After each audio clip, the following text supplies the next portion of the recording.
Pinaiimbestigahan natin sa Senado ang umunoy bentahan ng diploma sa ilang Chinese students sa Cagayan.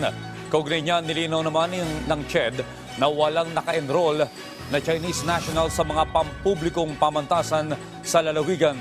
Si Daniel Manalastas sa sentro ng Balita Live.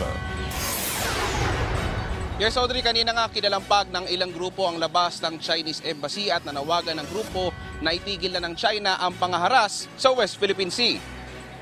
Kapayapaan! Sigaw yan ng grupong Alyansa Bantay Kapayapaan at Demokrasya dahil sa walang patid na panggugulo umano ng mga barko ng China sa West Philippine Sea na pineperwisyo umano ang mga kababayan nating mangingisda pati na ang mga barko ng Pilipinas. Dagdag pa ngayon ang napaulat na pagtaas umano ng bilang ng mga estudyante sa Cagayan na di umano ay Chinese students. Kaya po kami tumitindig ngayon upang makiisa sa panawagan ng Pangulo. Panahon na kasi karamihan sa ating mga kababayan ay walang pakialam. Bahala na kung anong mangyayari. Pero ito na yung pagkakataon natin para ipahayag ang ating suporta sa ating sariling bansa. Sa pamamagitan ng pagsuporta sa ating Pangulo. Pinaiimbestigahan na ng mga senador ang napaulat na pagdami umano ng Chinese students sa probinsya. Sabi ni Senator Bato de la Rosa, dapat ay whole of government approach na ang gawin. Hindi man kailangang maging scientist ka para mapagtagpi-tagpi mo yung mga pangyayaring ganyan, di ba? So normal yan na magdududa tayo. Dapat talaga magsimula na ngayon, magsimula na yung investigasyon, hindi yung maghintay pa tayo na magmukha na lang tayo sa mga pangyayari. Pinalagan din ni De La Rosa ang hirit ng Chinese Embassy kung saan sinabi nila na may mga politiko umano na pinapahype ang maritime issue ng Pilipinas at China. Alam mo, dapat ang ayusin nila muna yung mga actions nila para hindi magiging kaduda-duda on our part. Alam natin yung ginagawa nila sa West Philippines eh. Kaya, sino bang hindi magdududa kung wala silang ginagawang masama dyan sa West Philippines eh. Huwag nila kaming, huwag lang diktahan yung mga Pilipino, particularly yung mga politicians na sabi na nag-hype lang. Nanawagan naman si Senator Joel Villanueva na silipin ng Commission on Higher Education at National Security Council ang napaulat na umano'y degree for sale na dawit umano ang mga Chinese students. Pinagtataka naman ni Congressman Ace Barbers bakit daw sa malapit sa EDCA sites pa nag-aaral ang mga di umano'y Chinese students. Dapat din daw suriin ang mga dokumento nila. Yun ang titingnan din natin doon sinasabi natin mga estudyante. Diba? Yun nga, hindi nga marunong mag-English, abay nakakakuha ng masteral degree sa mga university niyan. Pagka nakakuha yan, hindi nga marunong mag-English yan. Ano ibig sabihin? May binayaran yan. Pero ayon sa CHED, wala raw Chinese students na naka-enroll sa local public colleges at universities.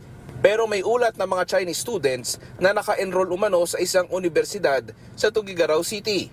Handa rin daw silang harapin ang mga nakaumang na investigasyon. Kinontra naman ng Concerned Private Higher Education Institution sa Cagayan, anila nasa 486 lang daw ang enrolled as of April 17, 2024 sa St. Paul University, Philippines na mga graduate students.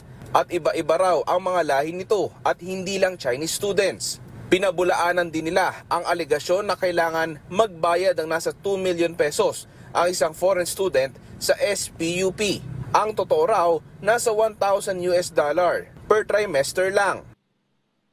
Samantala, Audrey, maging sa Kamara ay may mga kabang na rin para paimbestigahan ang umano'y pagdami ng Chinese students. Audrey?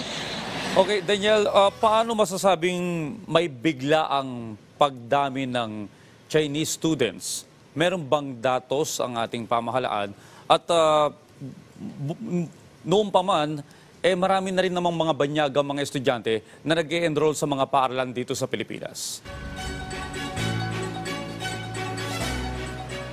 Yan nga yung sinasabi ng mga grupo ng mga eskwelahan dyan sa Cagayan kasi sa totoo lang, Audrey, medyo salasalapat din yung mga datos na sinasabi. Wala pang particular na malinaw kung gaano ba talaga karami yung mga estudyante dyan sa Cagayan. At sinasabi din ng grupo ng mga eskwelahan dyan sa Cagayan ay hindi lang naman Chinese students yung mga nag-aaral. May mga banyagang mga Amerikano, iba-iba rin daw talaga, Audrey, yung mga nag-aaral. Pero yun nga lang, may mga natatanggap kasi na datos din ito mga lawmakers natin na sinasabi nga yung biglaang pagdami ng mga Chinese students at babahala sila diyan pa daw nangyayari sa Cagayan kung saan meron nga alam natin, meron EDCA sites diyan, Audrey. Pero Daniel, hindi lang sa may Cagayan merong EDCA sites. Meron din bang datos na dumami rin yung mga Chinese students sa iba pang mga lugar sa bansa na merong EDCA sites? So ngayon, Audrey, wala pa naman na tayo nababalitaan na pagdami nga ng students doon pa sa ibang EDCA sites. Pero nagiging mainit nga itong usapin dito sa Cagayan. Maraming salamat, Daniel Manalastas.